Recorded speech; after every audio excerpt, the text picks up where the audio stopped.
ಮಂಡ್ಯ ಜಿಲ್ಲೆಯ ಕೆಆರ್ಪೇಟೆ ತಾಲೂಕಿನ ವಡ್ಡರಹಳ್ಳಿ ಹತ್ತಿರ ಶಾಲಾ ಬಸ್ಗೆ ಯುವಕರಿಬ್ಬರು ತೊಂದರೆ ಸೃಷ್ಟಿ ಮಾಡಿದಂತ ಘಟನೆಯೊಂದು ಬೆಳಕಿಗೆ ಬಂದಿದೆ.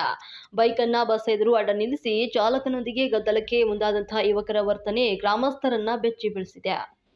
ಮದ್ಯದ ನಶೆಯಲ್ಲಿ ಬೈಕ್ನಲ್ಲಿ ಬಂದಂತಹ ಕಿರಣ್ ಹಾಗೂ ಗಿರೀಶ್ ಎಂಬುವರು ಖಾಸಗಿ ಶಾಲೆಯೊಂದರ 9ನೇ ತರಗತಿ ಓದ್ತಾ ಇದ್ದಂತ ವಿದ್ಯಾರ್ಥಿನಿಯನ್ನ ಕೆಳಗೆ ಇಳಿಸುವಂತೆ ಒತ್ತಾಯಿಸಿದ್ದಾರೆ ಅಂತ ಬಸ್ ಚಾಲಕ ಆರೋಪವನ್ನ ಮಾಡಿದ್ದಾನೆ.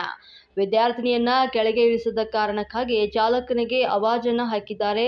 ಬಸ್ನಲ್ಲಿದ್ದವರನ್ನು ಕೂಡ ಆತಂಕಕ್ಕೆ ತಳ್ಳಿದ್ದಾರೆ. ಘಟನೆಯ ಸಂಪೂರ್ಣ ವಿಡಿಯೋ ಸಹಿತವಾಗಿ ಶಾಲಾ ಬಸ್ ಚಾಲಕ ಪೊಲೀಸರು ಬಳಿ ದೂರು ಸಲ್ಲಿಸಿದ್ದಾನೆ. ದೂರು ಸ್ವೀಕರಿಸಿದ ಕಿಕ್ಕೇರಿ ಪೊಲೀಸ್ ಅಧಿಕಾರಿಗಳು ತಕ್ಷಣವೇ ಇಬ್ಬರು ಆರೋಪಿಗಳನ್ನು ವಶಕ್ಕೆ ಪಡೆದು ಠಾಣೆಗೆ ಕರೆತಂದು ವಿಚಾರಣೆಯನ್ನು ಆರಂಭಿಸಿದ್ದಾರೆ. ಈ ಘಟನೆ ಶಾಲೆಯ ಮಕ್ಕಳ ಸುರಕ್ಷತೆಯ ಬಗ್ಗೆ ಗಂಭೀರ ಚರ್ಚೆಗೆ ಕಾರಣವಾಗಿದ್ದು, ಸಾರ್ವಜನಿಕ ರಸ್ತೆಯಲ್ಲಿ ಇಂತಹ ಪುಂಡಾಟಿಕೆ ಕಟ್ಟುನಿಟ್ಟಿನ ಕ್ರಮ ಕೈಗೊಳ್ಳಬೇಕು ಅಂತ ಒತ್ತಾಯ ಸ್ಥಳೀಯರಿಂದ ಕೇಳಿ ಬಂದಿದೆ.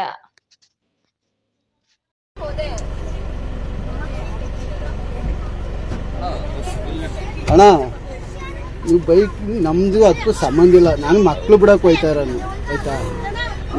ನಿಮ್ದೇನಿದ್ರೆ ಮನೇಲಿ ಮಾತಾಡಿ. ಕೀ ಎಲ್ಲ ಇಸ್ಕೊಳಂಗಿಲ್ಲ, ಕೀ ಎಲ್ಲ ತೆಗಿಯಂಗಿಲ್ಲ. Video of ಮಾಡಾಯ್ತು.